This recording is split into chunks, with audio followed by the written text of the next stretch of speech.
As we continue with the month of August and discussing leadership, we're really excited for today's guest. But before we get started, Dr. Jess, what is in your glass? So I'm working on my smoothie this morning. There were some strawberries on sale this weekend, so took advantage of that. So it's got a good amount of strawberries in there with oat milk and all of my add-ons, and some other frozen berries, and then protein powder and chia seed and flaxseed and microgreens. I just like shove it all in there and blend it up. Yeah.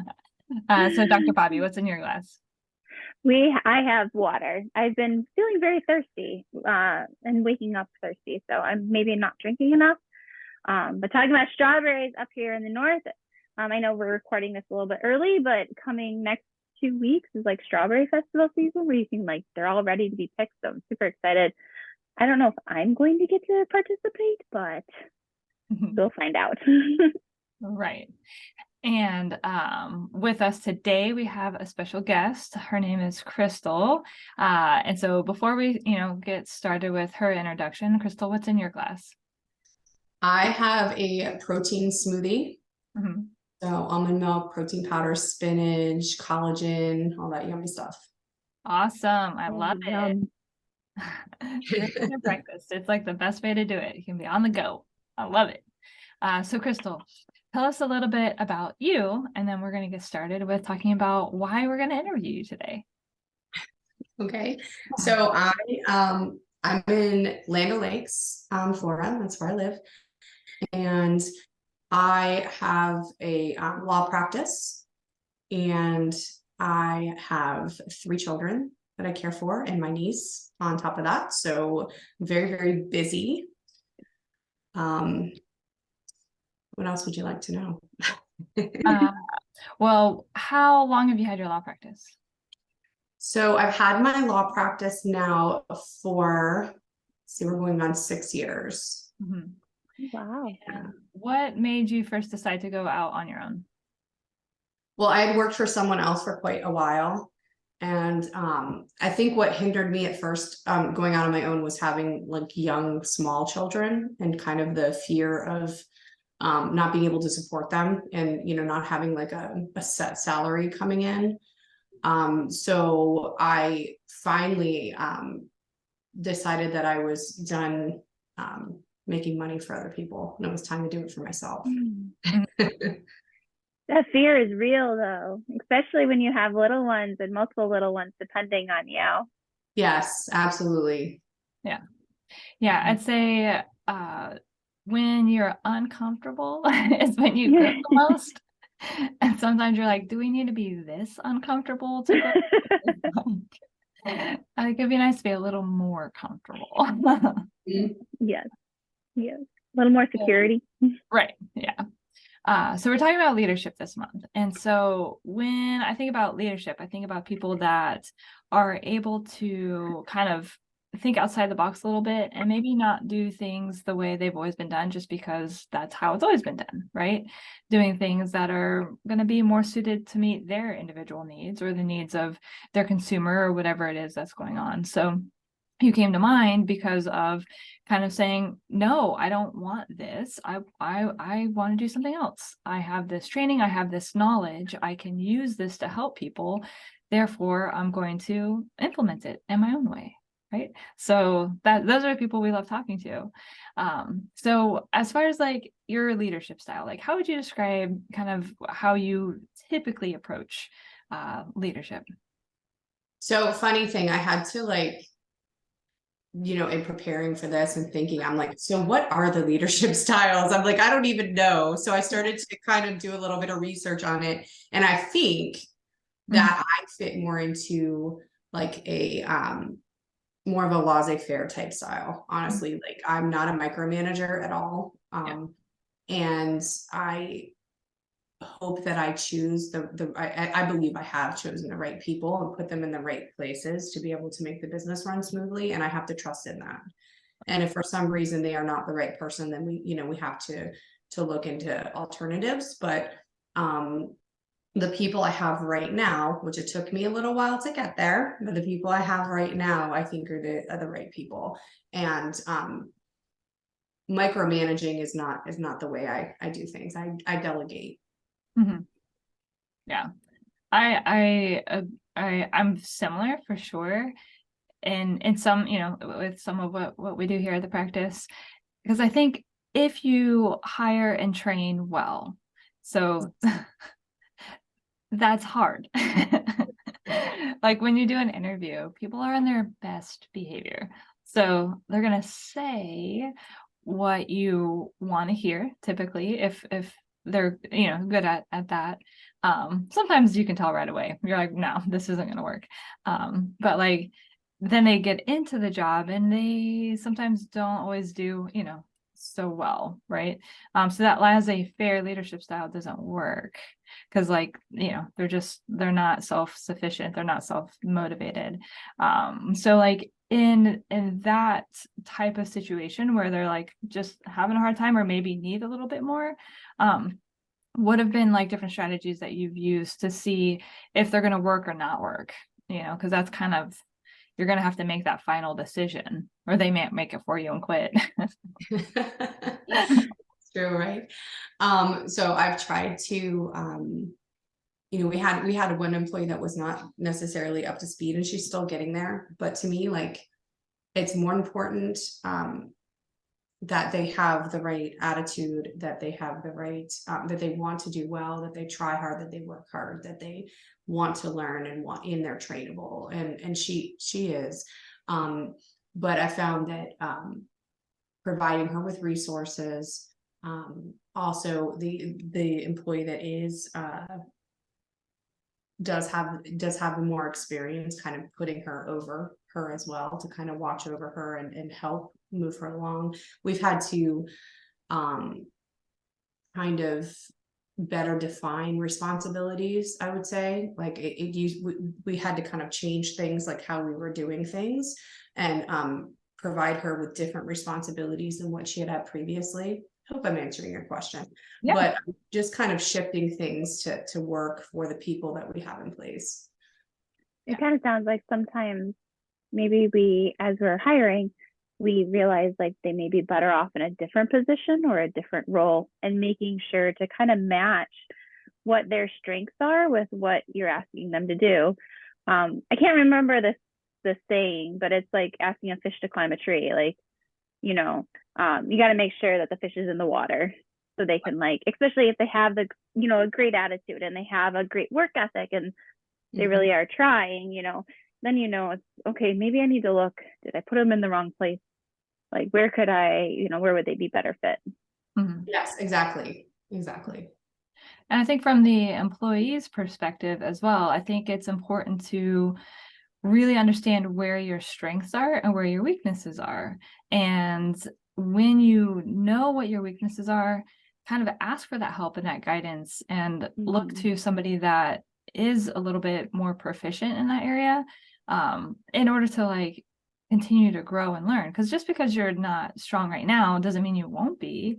It just means it's going to take a little bit of work to get to that point. And so that's one of the things we've noticed here a good bit is, we'll have somebody that feels better maybe in a technology realm and, is more like a self-starter, can learn a lot faster with the technology related stuff. And then we've got, maybe someone else that's kind of overwhelming. And so kind of understanding, because we have to move forward, like we have to implement things that are going to improve our efficiency and stay up with the times and all the compliances that we have to do and everything else. So like sometimes pairing those together is what we do as well. Just say like, teamwork makes the dream work. So which isn't always the most efficient for the business, but if I can get that employee to then learn to be independent, then the laissez-faire leadership, boom, kicks in. Everybody's happy. You're not all up in their face. So, which is micromanaging. Have you, as far as like other, just different challenges with leadership, I think laissez-faire is like, I think makes the ultimate work environment for me, at least, because each person comes in, and if there's this like mutual respect and mutual trust, then it just makes for a happier environment because people can shine. They can like feel like they take that task and like own it, or that idea and own it, and they can apply their own knowledge and, you know, creativity or whatever it might be.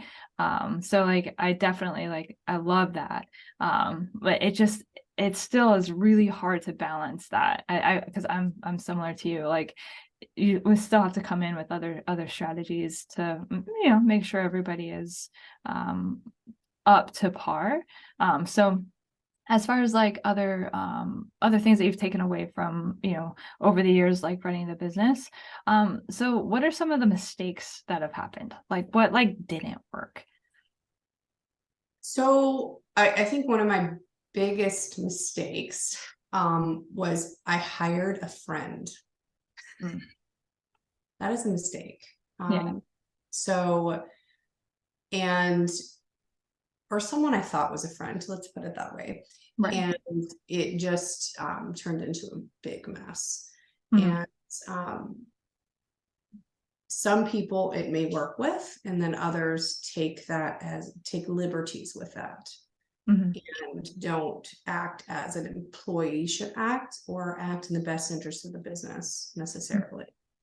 So I think that, you know, I won't make that mistake again. Right. I think friends and family can be some of the hardest. And it takes a very, very special type of family or type of friendship for that business to work. And especially if it's not like an equal, it's one over the other, and being able to separate outside life versus, you know, we're here, this is work, this is different. Mhm. Yeah. Yeah, I mean, that's, yeah, I think it just, there's going to be times where, again, like everybody tells you what they want you to hear, but that doesn't necessarily mean that the intention is there.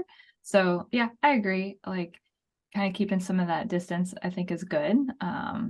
Sometimes though, it just, when you're first starting, I think it's tough because, you know, you've got such a small little basis of what you're growing from that I think that's kind of an easy mistake to make.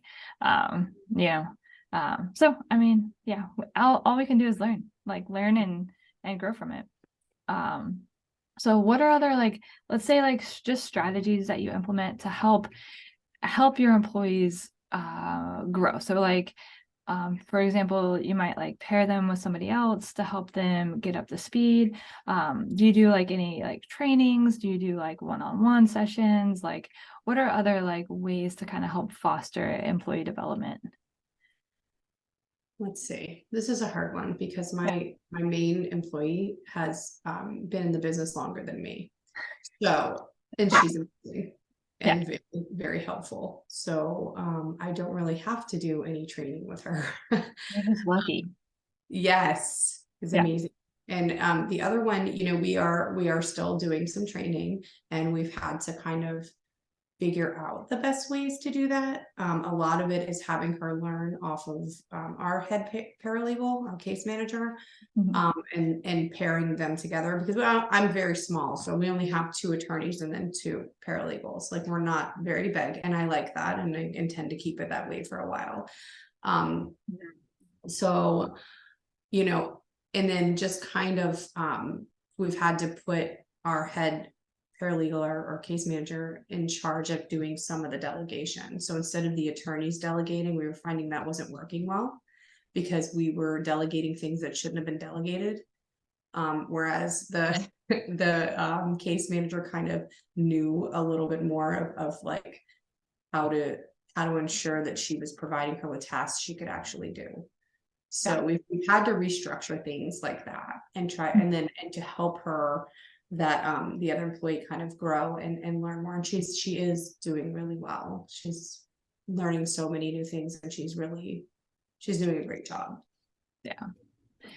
No, that's awesome. And I think like it's really helpful for people to have that job satisfaction, because as you grow and you learn, I think you just have so much more fun going to work, and you just feel valuable. Like some of the stuff we've done here is like, just especially when somebody's new, is like we have like a lot of checklists just for like getting your day completed, because there's so many small tasks. I mean, like we're not a big practice either, like, and there's so many details that have to happen every day and every week and then every month. And so when I implemented the checklist system, it just makes it like super easy. That way, like before you leave for the day, just make sure we've gotten to all of these things. And all of a sudden it's like I can just step out. I don't have to be back and forth too much. Mhm. It's really easy to see. And again, like the person that nobody likes asking for help, like they, and I've got like a manual so they can kind of say like, oh, if I don't remember what this is, I can look that up in the manual and answer my own question. So I don't feel like I'm bothering anybody.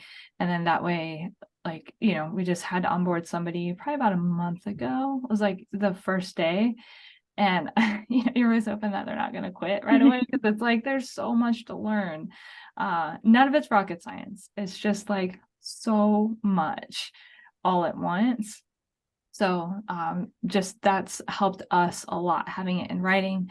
We have videos that just through our operating system, we've got training videos, so different learning styles, and then also like that checklist, so that you feel like, okay, I do feel like I've completed my day, I've completed my checklist. And obviously like email inbox is empty, which it's a lot. It is. Like Bobbie, what do you do in your clinic? Like what are like different strategies that you do, especially like if you're working with like a PTA, for example, or a front desk? I was gonna say, so right now I'm lucky it's just me. I am everyone, I guess, lucky and not lucky. I do have a second location that's not mine, but they do all of my billing, scheduling, and everything. So more of that is just like, because I'm not physically in their location, is just constantly, and I don't like to micromanage. I like to like just say, hey, I need this done, and like, but I've kind of learned where I am right now. I kind of have to check in. Hey, was that fax to the doctor? Like I'll send an email. Can you fax this to the surgeon, and just let me know when it's done. Like, and I'll never hear back from. So I'm sending more emails. So I think my position's a little bit different because I don't have anyone inside of my actual building. Mine is all through just text, call, things like that. So it does have to be a little bit more micro, which I don't enjoy or like. I like to just say, hey, I need this done, and just have faith that it's done. But unfortunately, that is not always, normally is not the case. So just have to kind of check up on it. And because I don't run it and I don't own that part of the practice, there's not much I can do besides kind of encourage people, or encourage my tech, hey, this is why it's really important that we get these notes to the doctor on this time, or things like that. Just trying to help them understand why I'm asking them to do certain things, so they don't feel like I'm just handing out orders. Mm-hmm. Yeah, I think understanding the why is a big thing. So like anytime you're trying to get somebody to do what you need them to do, because you do have like, you've got to run a company. Like there's like over the course of the day and the week, a month, quarter, year, there still is like significant amount of stuff that needs to happen, no matter what the business is. It could be retail, it could be law, it could be healthcare, it could be anything. And so the way I don't understand why, but I think a lot of times people don't realize the importance of their specific role. And so if you're working at the front desk and you're answering the phone and checking in and checking out, that role is just as important as the provider, as the person that's doing the billing, as whoever else. It's one big wheel. And if one piece is missing in the wheel doesn't turn. So like, I don't understand why sometimes people don't see their value, because that's my biggest thing. I think anytime something's not going well is usually somebody doesn't really understand their value, or if they do understand their value, they might be using it and like holding it against you. Both of those are not good. I actually had that conversation with my tech, who has since left us and started PT school a week ago or 2 weeks ago, but they were just kind of towards the end, they're excited to go to PT school. They know they're leaving. So their work, which used to be here, just kind of started to plummet. And one time I was over there, they had just said, I think so-and-so is a little annoyed or, upset with me and was talking to me.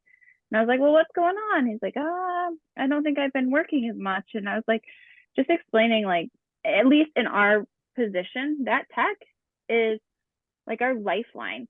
They were the person that called every patient that didn't show up. They were the ones that sent the appointment text reminders. They're the ones that talk on the phone to the patients. They're the ones that, like, when I said, hey, can you just like get the patient started on here? They were the ones like doing all that work, so I ultimately explained to him, I was like, you're almost more important than me in a way, because without you, like, I don't have patients. Right. I don't have someone that's coming on my schedule.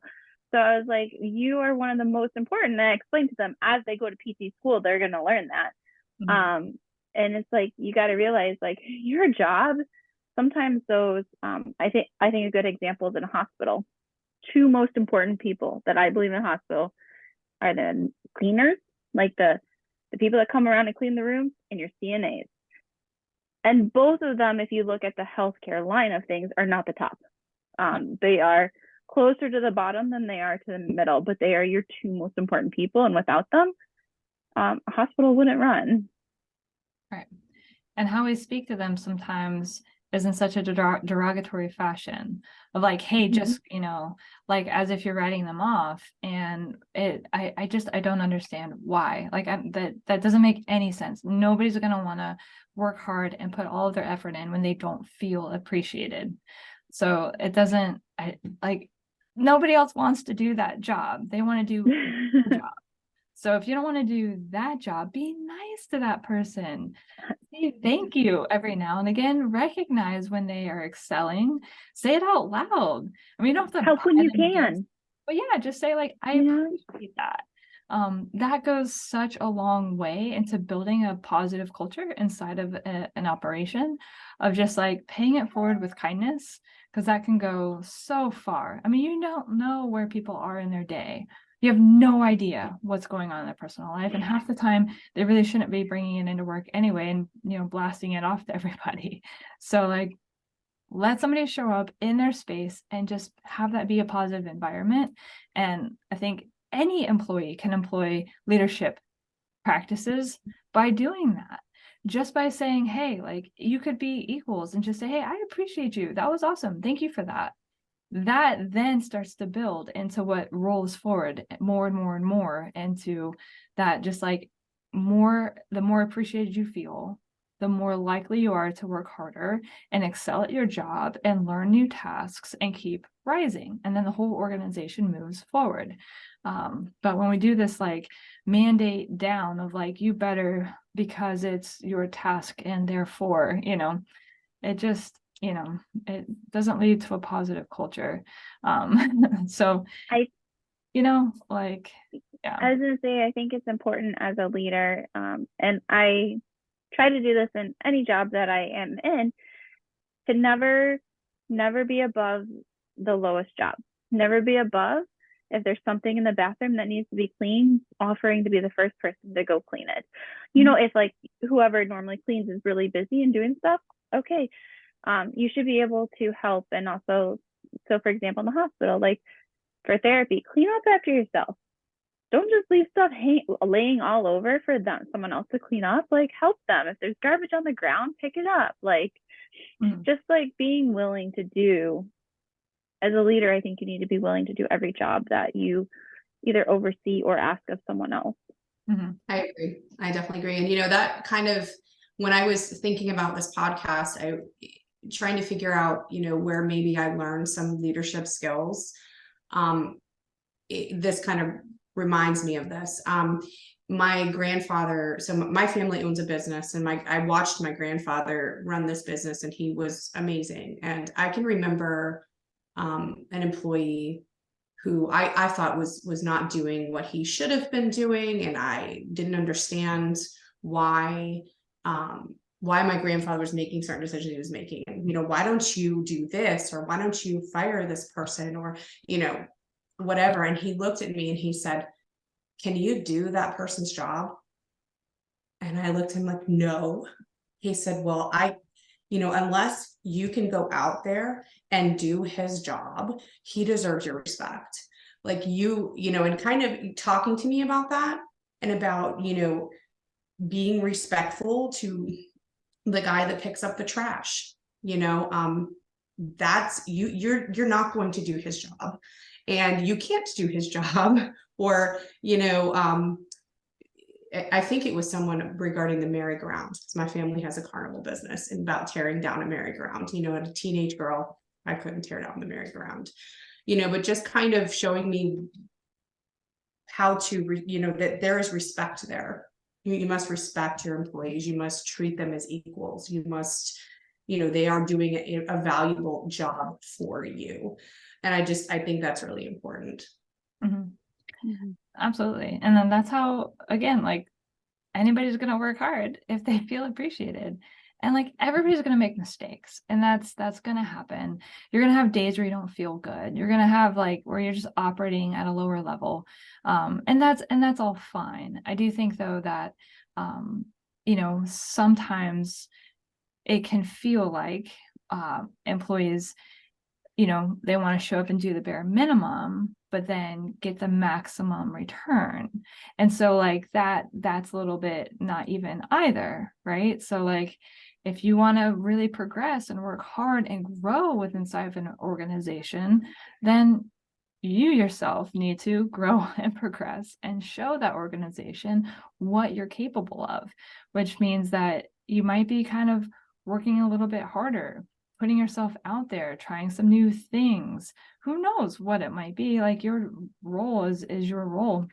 But there's a lot of times I think like earning that versus showing up it's two separate things. And so earning it is how you're going to show your leadership. It's how you're going to show that you are capable of the next level. And I think that's something that hopefully people can hear this and resonate with, of like, I want to grow, I want to do more, then grow and do more.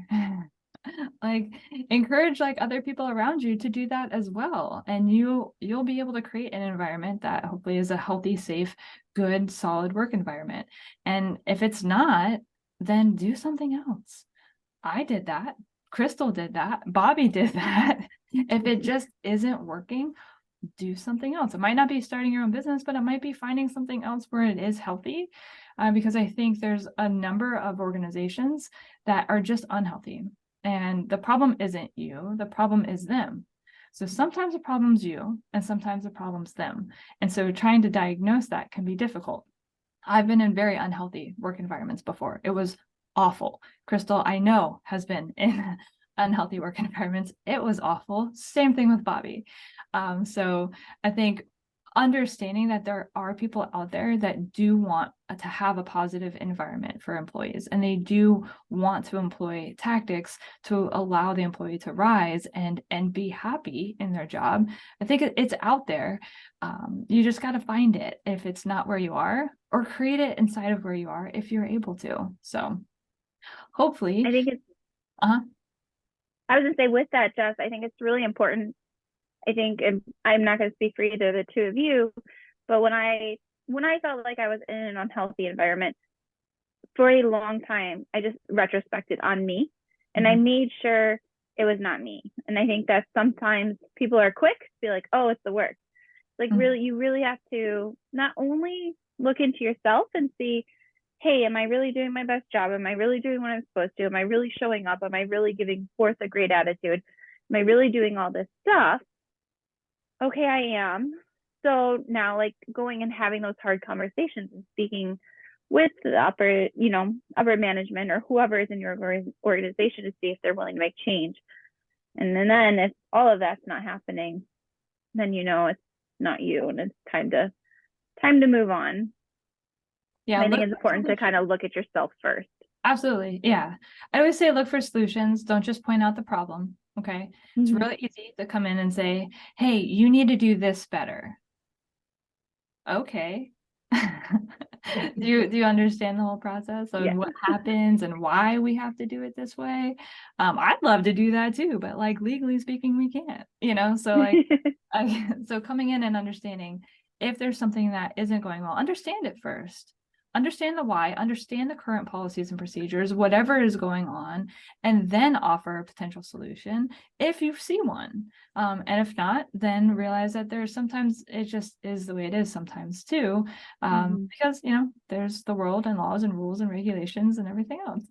So, yeah, so sometimes that could be this scenario. Sometimes it could be that there could be more bureaucratic type leadership styles in that organization, and that's hard. Change is hard in that kind of leadership. So you're just going to have to kind of feel it out for where you are, and then hopefully move forward and, you know, either make positive change, grow within the organization, or decide to do something different.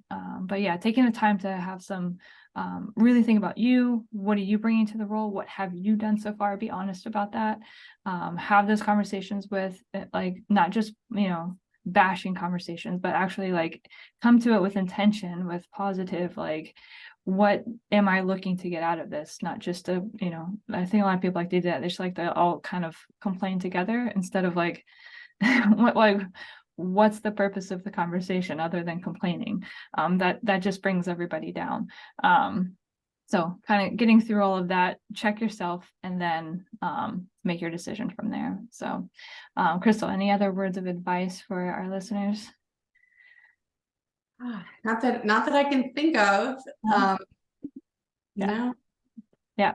Well, I definitely appreciate you coming on and sharing, you know, your experience and just, you know, what it's like from, you know, if you're trying to do laissez-faire leadership so that people underneath you can thrive, what, you know, what that looks like, because it is a two-way street. It's always a give and take. So if you want more just in your day and not have people over you, then you got to kind of show them that they can back off.